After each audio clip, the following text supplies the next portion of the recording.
Thank you, Lori, for such an incredibly beautiful and kind introduction.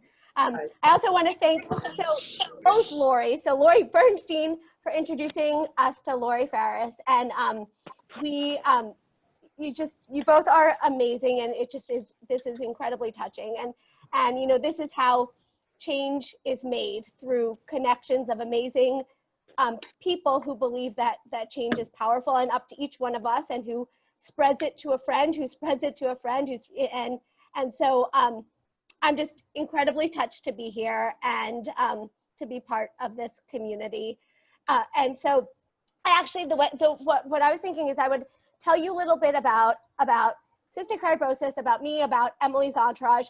And then at the end, I actually compiled a list of some of my favorite and most admired things about Mallory Smith, who was an incredibly dear friend of mine. And so we became very close friends over text messages, because one of the really unique and sad realities of cystic fibrosis, as you all probably know, is that you can't hear other people with cystic fibrosis. Actually, if everyone could just mute, I'm hearing an echo. Oh, perfect.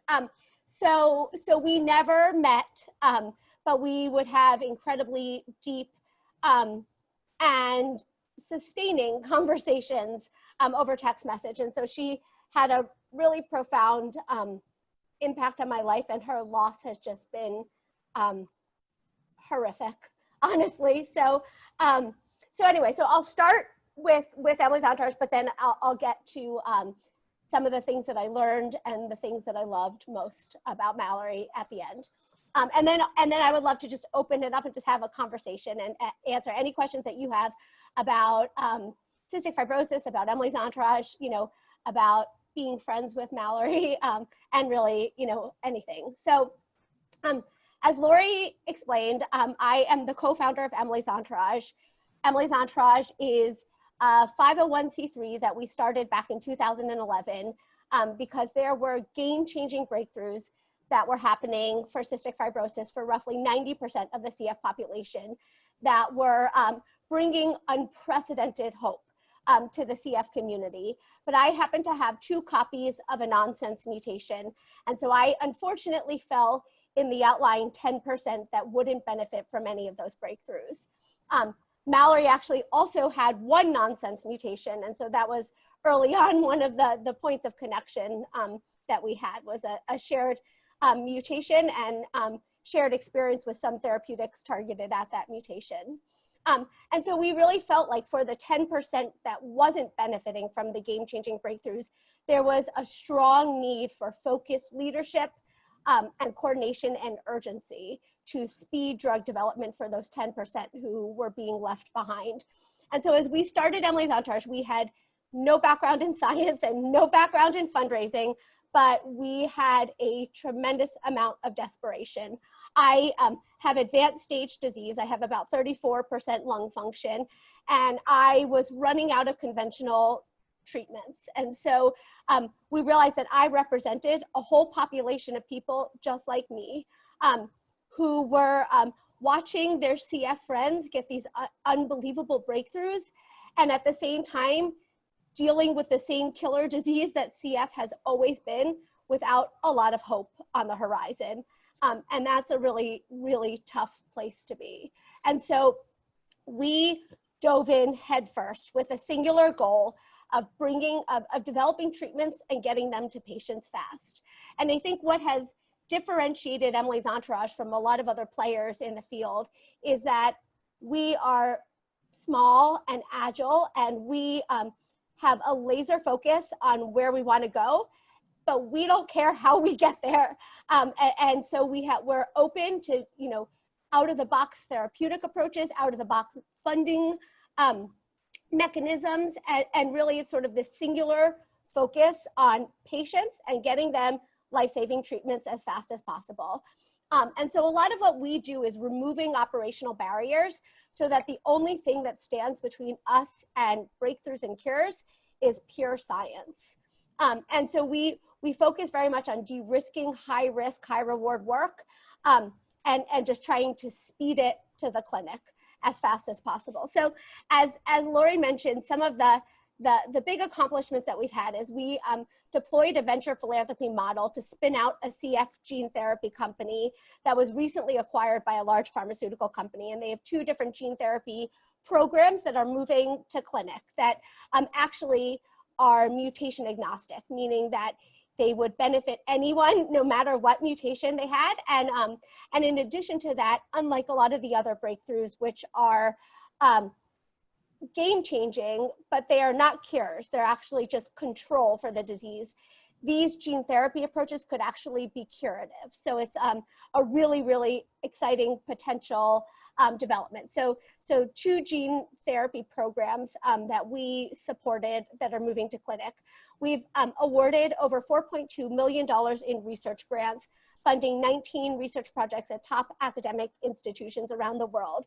And in addition to that, those projects have secured an additional $7.1 million on follow-on funds. So not just the funds that we provided, but then the funds that opened up to them as a result of the data and the work that they were able to do. And those research projects have been published in top academic journals like Nature and many others. We have built a network of the most preeminent researchers, clinicians, biotech companies, patients, and families that are all focused on speeding therapeutic development for CF nonsense mutations. We've also really invested heavily in building research tools and infrastructure and models to help with drug discovery and development, and have built a patient registry of patients with nonsense mutations that has over 350 individuals worldwide. We have hosted 4 major scientific meetings, and we really believe that in this era of precision medicine, there is a growing need for what we're calling precision advocacy and precision fundraising for research and development, with leadership from patients and families. And we feel energized and also really honored to be leading that revolution. And so, just to share a little bit about my friendship with Mallory, we originally met, gosh, I don't even remember what the year was. It was when she was still at Stanford, still a student at Stanford. And I listened to her final project, which was comparing the lungs and bacterial colonization in CF lungs to Hawaii and the environment there and some of the colonialism happening there. And I had never heard a more accurate and moving description of CF. And that says a lot because this is a disease I live with too. And so I had just never heard someone describe it more perfectly than she did. And I was so moved by her description that I just contacted her on Facebook, sent her a message on Facebook, told her how moved I was.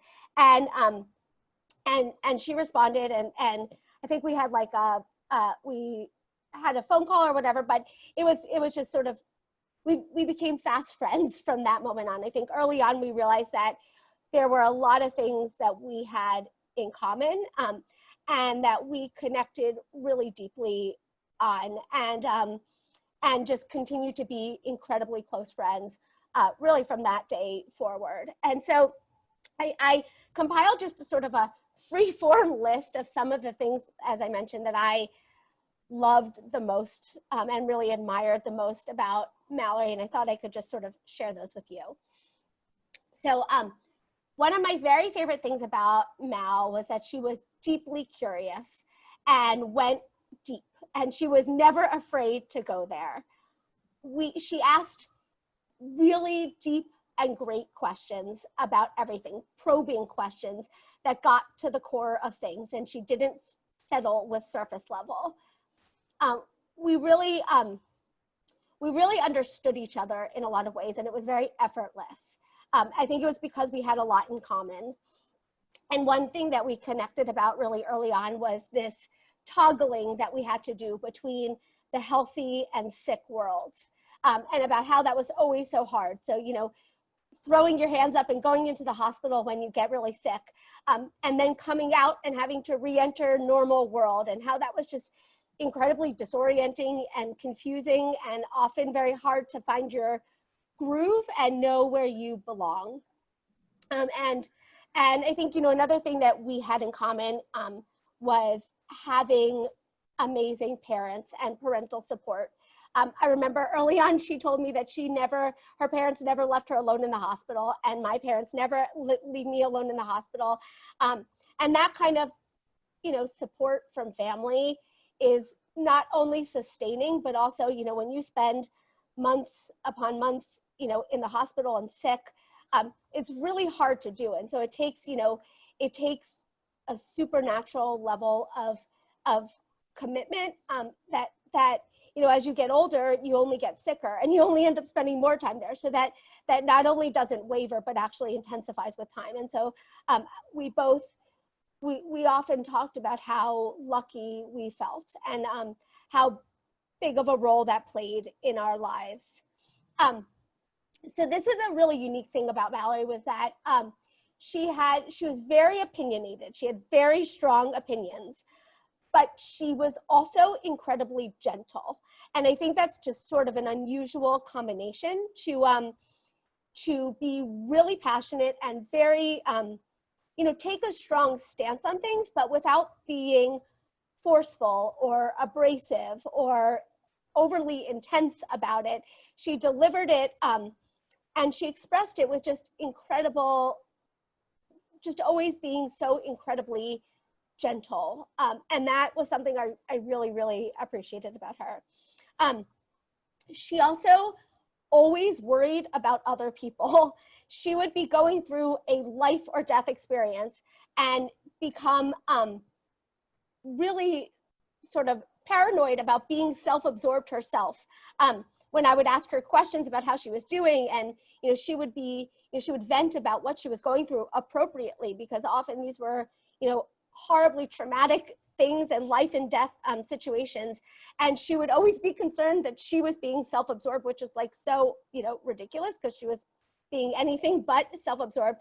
But I think it just kind of shows how other oriented she was. You know, we also shared some friends and sort of people in the CF community who were also enduring really tough things, and that we would both be following. And she was always so focused and concerned with how they were doing, even when she was in a far more precarious situation herself. So I just, you know, I think that shows a lot about her character. Another thing is that she tackled really huge, really hard things that no 20 or 25-year-old should ever have to do. And she did it in such an honest way. So it was like such a incredible balance between being positive, you know, and forward-looking, but also not sugarcoating, and really being raw and gritty about what she was enduring herself. And so she took she was very sick at a really young age, and she took punches with unbelievable grace, but she also didn't shy away from expressing her feelings and talking about how hard it was. And so I really admired her unique ability to straddle hope and fear without self-pity, but also without denial, and to stare reality straight in the face while also standing up tall. And that was something that I really loved and admired about her. So she was quite a bit younger than I am, and I always forgot how young she was because she was so emotionally mature. And we, like I said, we uniquely related to each other and how we face the outside world, and we could share things with each other that I certainly didn't share with many other people, and I don't think she did either, because there were so many sort of like deep emotional, intellectual nuances that often other people just couldn't really understand. And so I think that's part of why we became such fast friends, because we kind of didn't, we didn't dance around on the surface level things. We just went in really, really deep, really fast, and just sort of clicked and understood each other from shared lives and also shared life experiences. She had one awful setback after another, and she always kept her head up high. She grasped for hope and kept putting one foot in front of the other. And I don't think there's very many people who could have experienced what she did and endured it in the way that she did. And I remember, after she graduated from college, she would set her hopes on something, and sure enough, it would get, she wouldn't be able to do it because of a health, a health reason. And she would be really disappointed, and she'd be really confused, and she'd be really unsure about what to do next. And then she would find her next thing, and then she would throw herself wholehearted into that. So first it was that she desperately wanted to move to Hawaii, and then when those hopes got dashed, she, and I can't remember the exact succession of it, but she desperately wanted to become, she had all these different jobs that she had lined up, and health just kept getting in the way no matter what she did. The one enduring dream that she always had was to be a writer. And so, since Mallory passed away, I have become, really close with her mom. And I just, I can honestly say that there's no way to better honor Mallory's legacy than to publish this book and to make her dream, to fulfill her greatest dream of all, especially after so many of her dreams that she was so poised to do, everything lined up, if not for her health. So many of them got ruined. But this was her biggest dream of all, and her mom, made it come true. And I know that would have brought Mallory so much pride and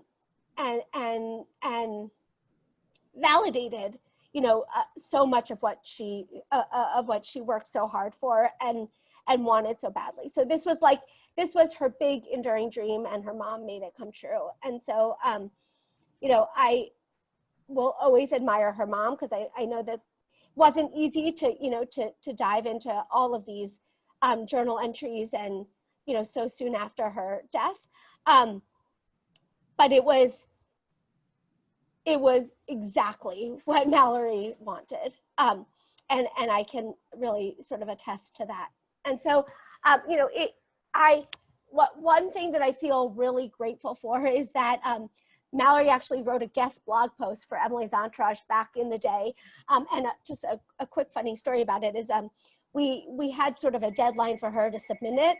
And I remember I got a desperate message from her that night, like profusely apologizing that she would not be able to get it in on time because she was rushed to the emergency room and dealing with some like incredibly, serious issue.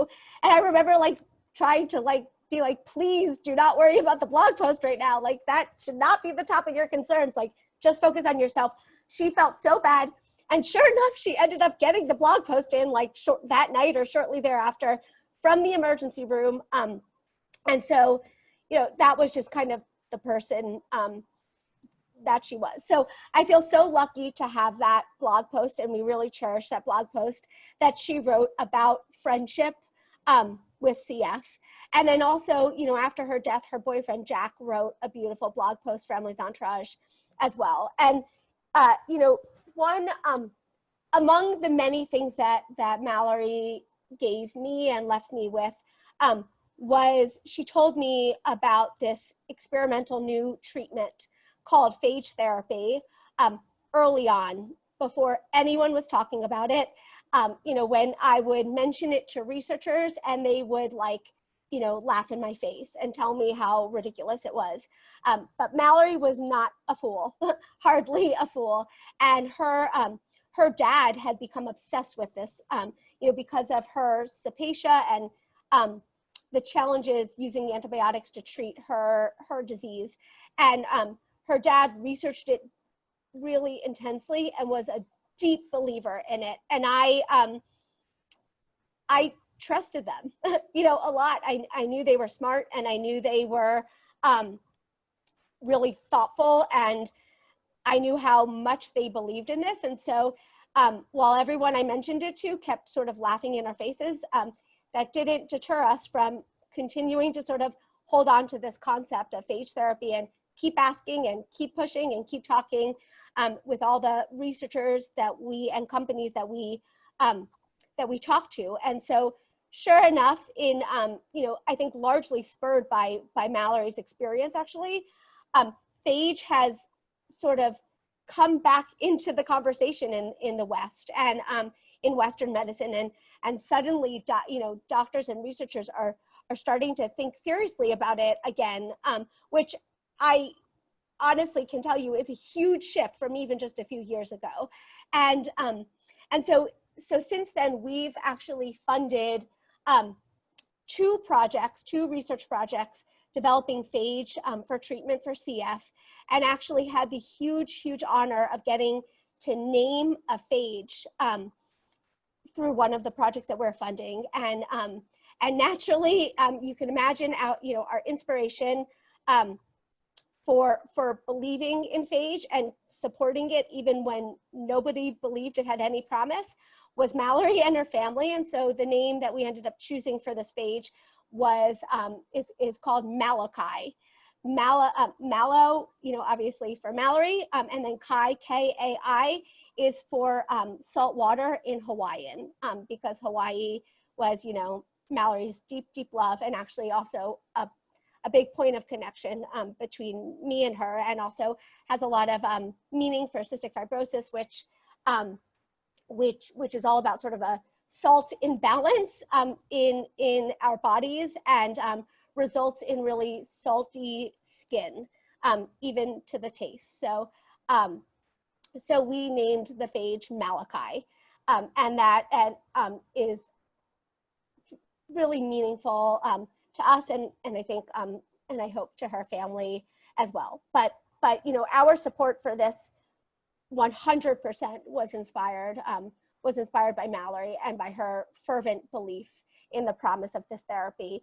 And I just think it's so amazing that when, all the official doctors and researchers were sort of, scoffing at this crazy out there idea, the Smith family, are, like I said, no fools. And they were really onto something. And now, everyone else is coming around. And I think that speaks to the power of patients and families who are desperate and open to out-of-the-box ideas, and smart and resourceful and capable of researching and finding really promising, albeit creative approaches. And sometimes it takes fresh, out-of-the-box ideas to really spur critical, new pathways of development. And I am a firm believer that that's what patients and families can infuse into the research landscape and drug development landscape. So, Emily, so that's, yes. So you have a bunch of people, young adults your age on here who probably don't even know exactly what CF is. So in a very short thing, could you explain CF, like as in the disease, what it actually is and how you live with it? Like how a person with CF, are you born with it? Do you develop it? What is it? And how do you live with it? Sure.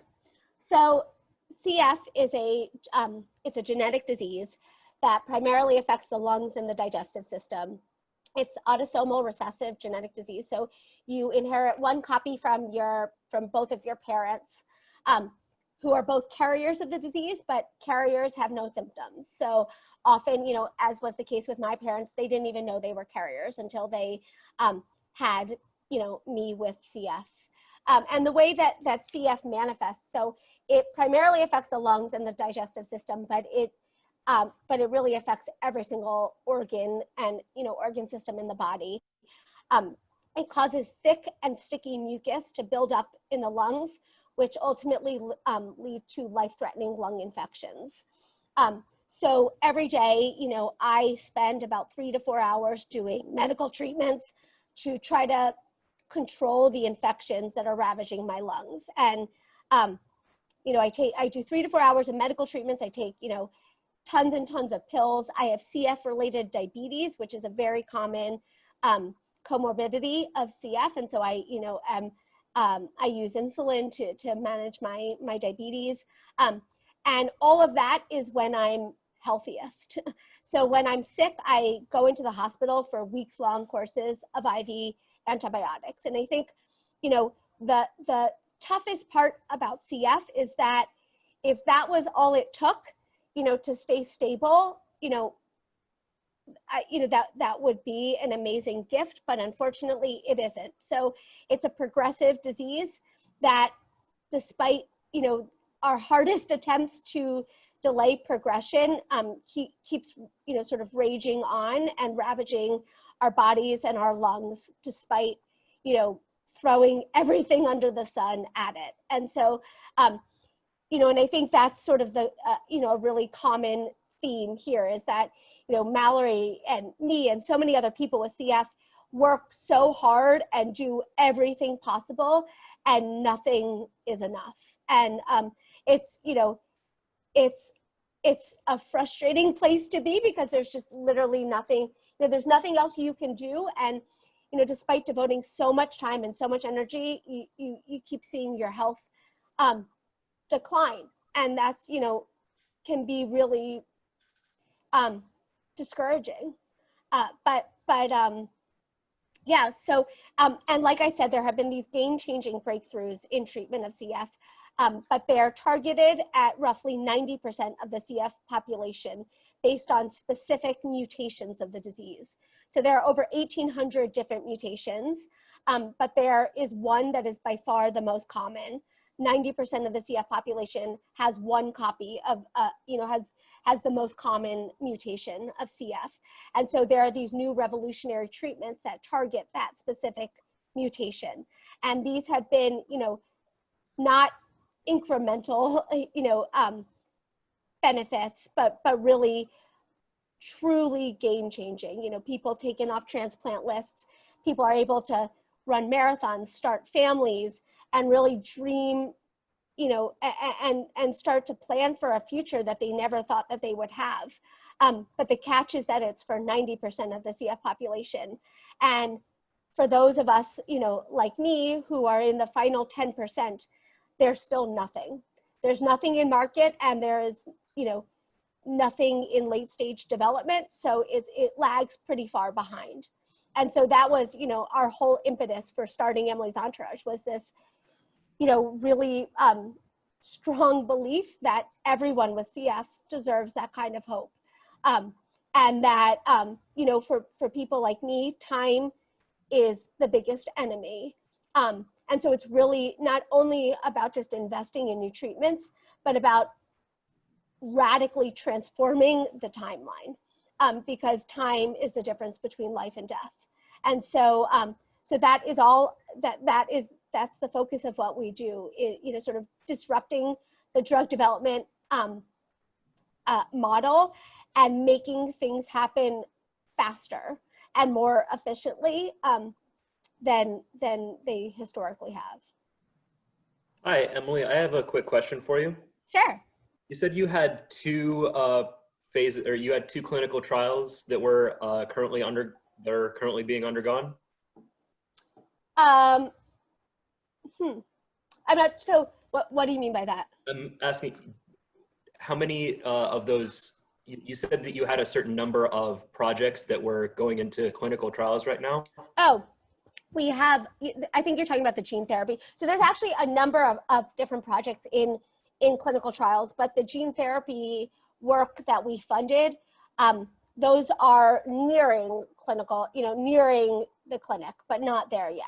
Okay, so none that are in clinical trials right now.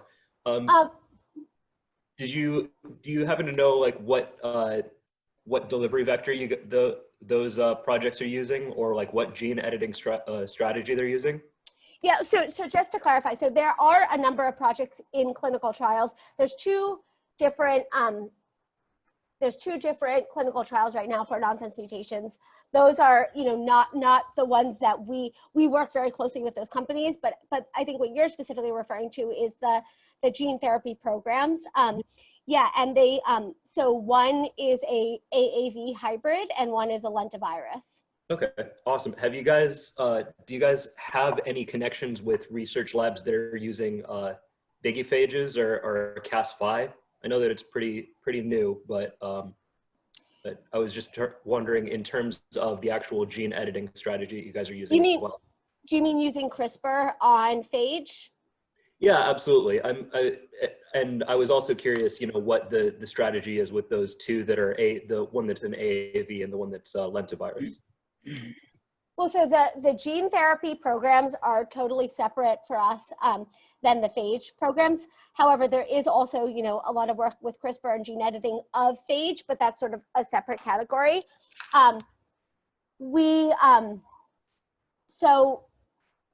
Yeah, so I'm not sure I totally understand the question. Oh, okay. I'm saying that in the last couple of months, there's another phage that's been worked with pretty recently that uses, instead of CRISPR Cas9, it uses a more compact Cas5.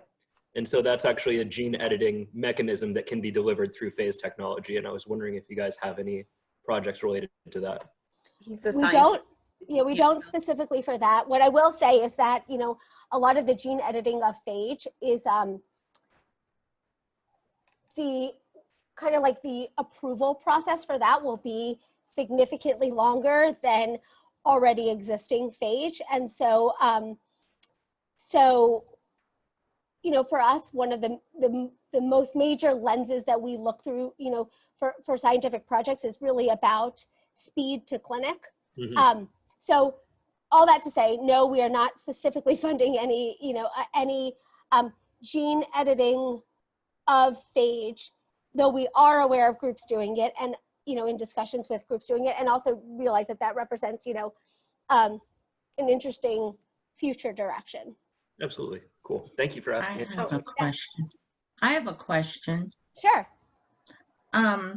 So I had a longtime employee who was the baby of the family, and his oldest sister had CF, but then the other three children who came later didn't have it. And Mallory also had a brother who didn't have it. So if you have a child with CF, what do they tell you about having more children? I mean, I guess it's, Yeah, so it's a good question. So I'm also the oldest of four children, and I'm the only one in my family who has CF. So because it's an autosomal recessive disease, each time, for each pregnancy that you have, there's a 25% chance that the baby will have CF. There's a 25% chance that the baby will not be a carrier and not have CF. And then there's a 50% chance that the baby will be a carrier of the disease, but, not have the disease. And so a lot of people learn about it in, their high school biology classes, because it's kind of it's the perfect, Punnett square. But yeah, so it's fair, there are certainly many families that have multiple people with CF in them, but, statistically speaking, makes sense that many families, there is just one person with CF despite having multiple siblings. Okay. Also, things have changed. So, only in the past, few years and decades has there even been newborn screening in all 50 states. So, when I was born, I wasn't diagnosed with CF until I was 6 weeks old. And it was, because I was, I developed a minor cough and had a very attentive mother that, was, it was sort of our first foray in patient advocacy, because she demanded that someone, look at me, because it, in her mother's intuition felt like it just didn't something seemed off, even though, you know, I didn't have a fever, I wasn't super sick, but she just had a feeling that something was wrong. Now, fortunately, there is newborn screening in every state. So, and that's really critical, because getting people with CF treatment quickly and early in their lives, you know, helps prevent lung damage. And so, so that's a really a critical, you know, development that wasn't in place when I was born, probably wasn't in place when Mallory was born, but is in place now. Okay, thanks. So why is it just the genetic thing that a lot of Jewish families, that it affects a lot of Jewish families? Is that like part of just the genetic? Yeah, it's a great question. So I happen to have 2 copies of what's called the Ashkenazi mutation of CF. So I have 2 of the exact same mutation, because both of my parents are Ashkenazi Jews. And so I, you know, inherited that from them. It's called the Ashkenazi mutation because of its, you know, prevalence among the Ashkenazi population. And what is really critical to note is that the Ashkenazi mutation is part of that 10% that has been left behind. And so, you know, we have done a lot of work to try to bring this, you know, to the attention of the Jewish community. I think for whatever reason, you know, the Jewish community thinks of Tay-Sachs as being sort of the, you know, Jewish genetic disease, but in fact, CF is the most common fatal Jewish genetic disease, as or more common than even Tay-Sachs. And so we've worked really hard to try to bring this to the attention of the Jewish community, to, you know, to not only talk about the prevalence, but also that it's one of the mutations that doesn't benefit from the breakthroughs, and that is an urgent need of you know, investment and research and focus, and you know, and it's our mutation. And so so yeah, it's, you know, it just happens to be one of the mutations in that outlying 10%, and particularly prevalent among the Ashkenazi Jewish population. So I think the statistic is 1 in 26 or so Ashkenazi Jews is an unknowing carrier of the disease. And, you know, people are learning this more and more now that there's more widespread, you know, genetic testing when you get married and whatnot. They're realizing that they're carriers of this disease. And so, yeah, so I think the, you know, widespread awareness is, it's growing, but I still think that there are tons of people that do not realize the prevalence of CF among the Jewish population, and specifically that our specific mutation is, you know, is, you know, not benefiting from the recent benefits, and in, you know, sort of urgent need of focus and investment. I need to explain too that Emily, although she's a force of nature, she really has gleaned an amazing following of 20-year-old, 30-year-old people, because this is really who affects is as children through your 20s. And she's been just such a, you know, there aren't that many 20, 30-year-olds involved in major fundraising projects. My sister Deborah is very involved in Blondes versus Brunettes, which is for, it's a powder puff football game for Alzheimer's. And these girls have proven they can raise millions. 20 and 30-year-olds can raise millions. They have the power to do it. And Emily has actually been such an advocate for this age. And if anyone is interested in joining this, like the thing that happened in New York was literally a concert. It was crazy. And it was all run by 20-year-olds during the pandemic. It was like the first nonprofit major event that happened when everyone was in lockdown in New York. And I have never seen such 20, 30 somethings be so, I don't know, it was very inspirational, Emily. Thank you. It wasn't like some old gala where everyone's running around in a tuxedo that we are used to in Houston. This was like 20 and 30-year-old jamming. It was great music. It was great. It was really fun to be part of. You are truly an inspiration. And just that you've gotten the ear of people your own age on college campuses. I mean, she did an Emily's Entourage fundraiser. Benny Bernstein did one in Arizona. Your brother has done it in Louisiana at Tulane. I mean, you've done so many fundraisers on college campuses and all around. It's really pretty amazing. So, well, thank you. We feel really lucky that that Emily's Entourage has sort of opened our eyes to how incredibly kind people are and how much they want to be part of making a difference. And I think everyone, especially now, craves, purpose and impact. And we've just really been blown away by the incredible passion and devotion of so many people, in our closest circles, and also people from all around the world, some of whom we don't even know, who have just become incredible advocates and devoted supporters. And it's been really an incredibly moving experience, and really sort of humanity affirming experience to be part of. And I should do a shout out. So we are, trying to figure out fundraising in this, era of COVID, which is, no small task. And so, we are gearing up in December. We're going to be launching a huge digital fundraising and awareness raising campaign, all virtual. And if anyone is interested in being part, I think one of the silver linings of pivoting to virtual is that it is, not geographically bound. So anyone from anywhere can play a really big part, or can play any part, from little to huge, and it's all actually really huge. So if anyone is interested in getting involved, or just, learning about it, please let us know, and we would be so incredibly grateful. And also, you can, if people are on social media, on Instagram, Facebook, Twitter, LinkedIn, we work really hard to document our journey and bring people along, behind the scenes with us as we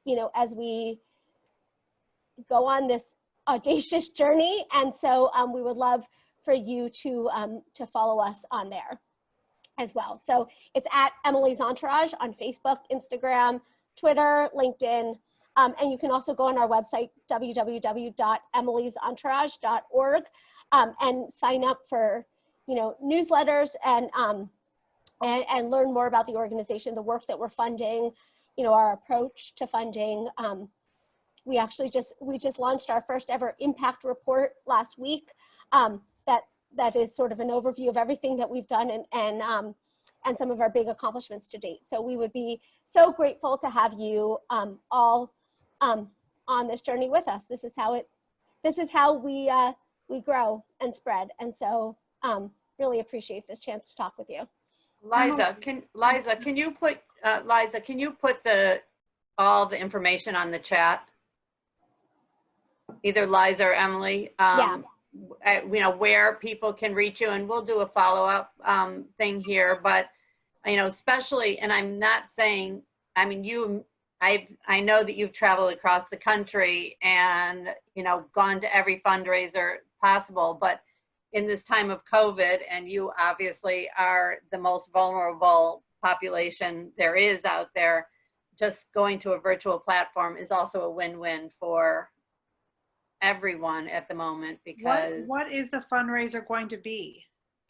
That's a great question. So we're still in the process of pivoting. We typically have a huge 500+ person gala in December, but obviously are not going to be doing that this year. So we're still finalizing the plans, but it's going to be anchored on either side by a virtual event, not a virtual gala. It's going to be really kind of creative and artsy, and I'll leave it at that, but more to come on that. So virtual events in the beginning of December, and then the campaign concludes on my 36th birthday, which is January 9th. And so over the course of that, 4 to 6 weeks, we're gonna, we produce a short video that tells the story of Emily's Entourage and the work that we're doing and the big highlights of the past year. And we produce a ton of different content in all sorts of different ways that we're going to be sharing through email, through social media, through these virtual events, and kind of in all these different ways online. We're also going to be, launching some different peer-to-peer fundraising opportunities for people to take part in. And then we also have, a series of email blasts with sort of personal, I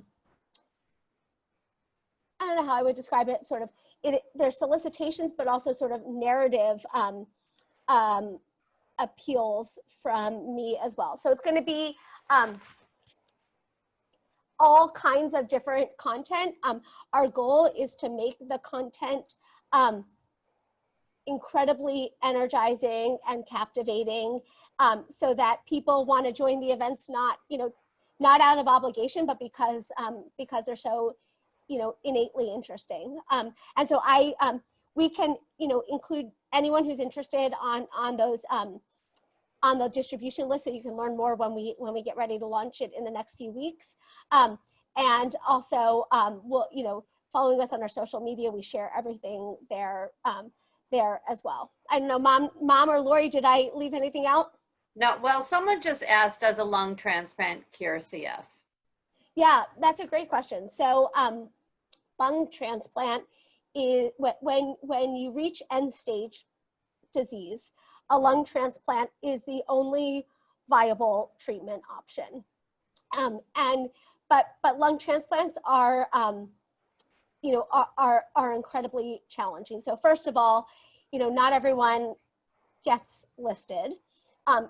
Even if you get listed, and even if many people wait for long periods of time on the wait list, and not everyone ends up getting an organ. So there are many people that unfortunately die on the wait list. And then on top of that, of all the major solid organs, lungs are unfortunately still the least successful in the long term. And that's because there are tons of, you breathe in air, which is inherently, not sterile.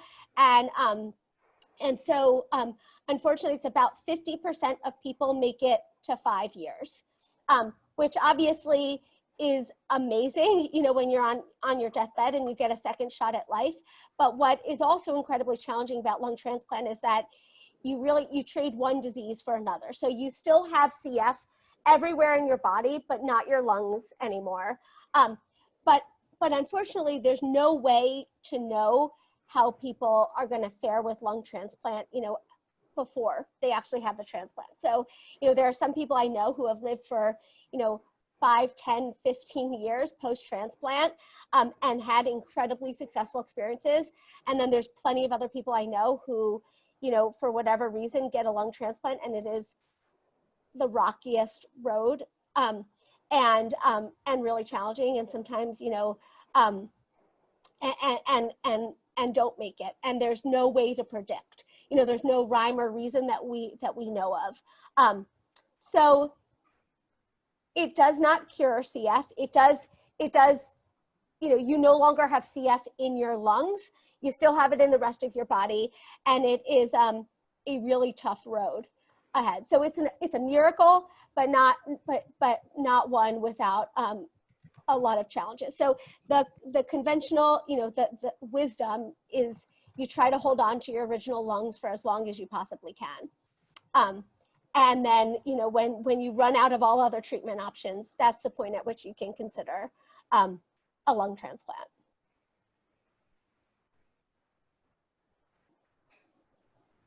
I think actually Mallory's story is a really, good. Yeah, Mallory is the story of the lung transplant. Yeah. Oh, and I will say there are plenty of people post-transplant who have, go on to live long, healthy lives, who are 10, 15 years post-transplant and doing incredibly well. So there are tremendous success stories. But unfortunately, you don't know what you're in for. And so you kind of, it can be a really, rocky road and a tough and unpredictable road as well. So we need more innovation in that area as well. Okay, I want to respect everyone's time, especially yours, because I know you had a treatment before and we don't want to take up your time. But Justin will share, if either have Kira or whatever, send all of your contact information. Yeah, I'm posting it right now. I mean, I can't tell you how fun EENY was. It was great music and dance party and everything, and exciting. So I'm sure the fundraiser will be. You do have a geneticist on this thing, the one who keeps asking you. So maybe this planted a seed that, or which way he's going to go. And I just think you have some really new people that would be interested in following your journey and all your accomplishments. So we want to thank you for being here today, and for Sissy for all the work you do in the Gulf Coast chapter here for CF. So thank you so much. This is such a treat. I'm posting everything in the chat, and also you can reach out to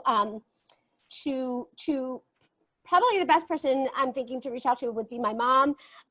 So you can reach out to her at liza@emilysentourage.org. I'll include that as well, or to our general email address, admin@emilysentourage. We monitor all of it. And so if you have ideas, if there's anything you want to be involved in, we'd be so thrilled to have you. You're already on the team, but to have you play, an even greater role would be awesome. So stay tuned for the chat, and I'm just trying to multitask and do that as well. I'm also going to share our video from this past year that kind of sums up our work in a 3-minute really beautiful video as well.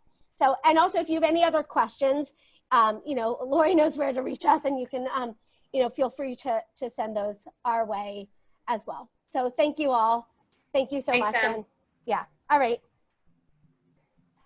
And Justin will send this to everyone, you guys. So. Yep. Okay. Yep. And also if people, because I know some people on here are kind of connected to me, others are connected to Lori. So if you would like to, be added to Emily's email list, so you can hear about the stories, the upcoming fundraiser in December, let us know as well, and we can send your information over. Lori's more popular here than I am today, so. Okay, I'm sending it right now.